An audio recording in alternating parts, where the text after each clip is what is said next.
Merci de votre fidélité. Vous pouvez bien sûr nous retrouver sur tous nos réseaux sociaux. Dans quelques instants, nous allons retrouver Christophe Barbier et son invité Yann Boucard, député LR du territoire de Belfort. Mais avant, un peu d'humour, comme tous les matins.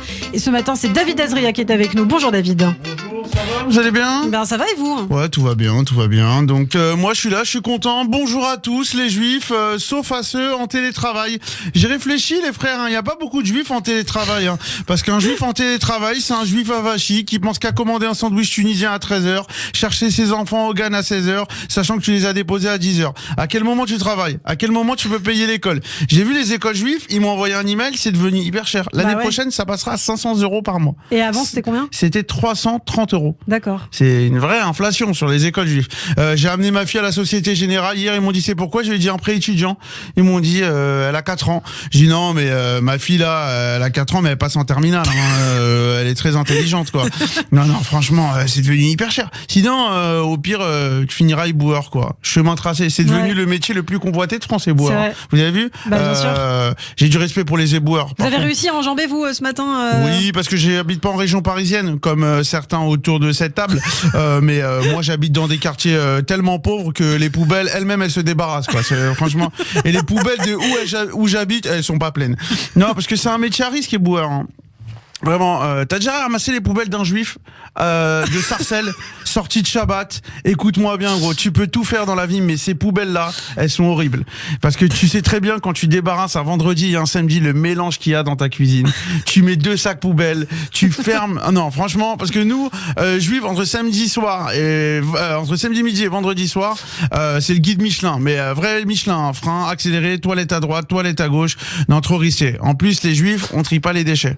Ah ouais. Trop compliqué. C'est un petit peu cliché ça. Moi je trie. Moi je trie. Okay. Poubelle verte, poubelle jaune, le vert, je fais très attention. Non. Poubelle verte, poubelle jaune, je crois vraiment que nous les juifs on fait ça. Non, va chez Mémé Hélène, va acheter une bouteille de citronnade le lundi, elle est en plastique, le mardi en verre, le mercredi elle a changé de rayon, c'est devenu une bouteille pour les pois chiches quoi. Non, on recycle pas. Franchement, on n'est pas bon pour l'écologie.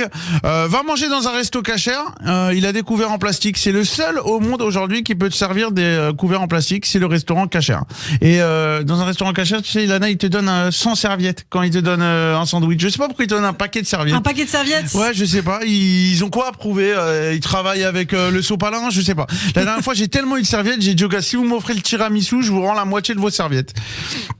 Pour qu'un écologiste soit élu président, il faudrait que les arbres votent. C'est pas de moi, c'est de Coluche. Et je trouve cette phrase assez intéressante. On est diffusé à Marseille ou pas, nous, Ilana ? Marseille, je crois qu'on est retransmis à Marseille. Okay. Je sais pas comment ça se passe. Mais je sais que Marseille, ils ont une radio juive aussi. Ok, qui s'appelle Radio JM, je crois. Je sais Radio JM, bon, peut-être que c'est vrai, peut-être que c'est faux. Vérifiez, peut-être que ça n'existe pas. Parce que ce soir, je vais à Marseille pour jouer et je sais pas si je peux manger cassé. Vous enchaînez, vous, Tel Aviv, Marseille, c'est Dubaï, Marseille bientôt. bébé, on adore cette ville, c'est ma ville de cœur, c'est mon équipe, allez l'OM, à jamais les premiers. Je sais pas où je peux manger cachère, il y a sûrement des restos là-bas. Marseille, c'est la ville où je me sens le mieux en France parce que avec 10 €, tu passes une journée exceptionnelle à Marseille. Vraiment, et surtout parce qu'il fait beau, les accents chantonnent, les taxis klaxonnent, c'est mignon quoi. Je pense que si je suis à la retraite, je vais à Marseille.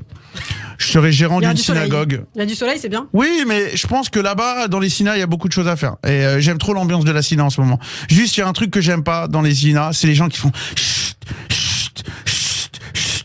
Quand tu parles, parce que moi, tu connais, je suis bavard, je fais le schéma, l'amida, et après c'est le café de la gare. Mais c'est pas la bonne marche à suivre, faut pas me suivre. Tu vois, le mec qui fait chute, c'est le même mec quand le Rav il se trompe dans la paracha, tu vois, il dit levavecha, il va dire non levavecha. Il dit non mais c'est ce que j'ai dit, levavecha. Il répète après toi, tu vois, et il s'énerve. Je sais pas pourquoi s'énerver parce que franchement, c'est un risque quand même de lire devant autant de monde. Je trouve que vraiment il y a un mérite de lire devant toute une belle synagogue. Mais surtout, il y a une pression. Il y a une grosse pression. Moi, je pourrais pas. J'aime bien lire ici, mais il y a personne. Donc, ça va, la pression, je gère. Enfin, si, à l'invité politique, je vous aime beaucoup. L'invité politique qu'on va retrouver dans quelques instants. Très bien. Oui, il est bloqué dans les poubelles. Vous inquiétez pas, là, il est entre deux poubelles. Ça arrive souvent dans la carrière politique.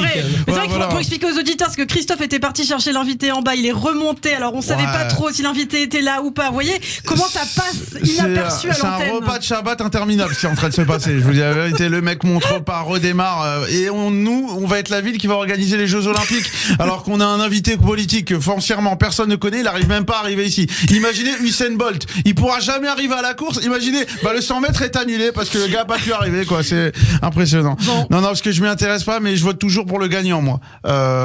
J'ai voté Sarko, Hollande et Macron. Je sais même pas ce qu'ils proposaient, juste j'aime pas perdre. Quand on joue un jeu, le but c'est surtout de pas perdre. Quoique certains politiques oublient que la vie des Français n'est pas un jeu et qu'il s'agit pas de perdre ou de gagner. C'est pas moi qui l'a dit, mais allez, faut conclure. Coluche disait je ferai remarquement et aimablement remarquer aux hommes politiques qui me prennent pour un rigolo que c'est pas moi qui ai commencé. Merci beaucoup David Azria et on se dit à très bientôt sur Radio J.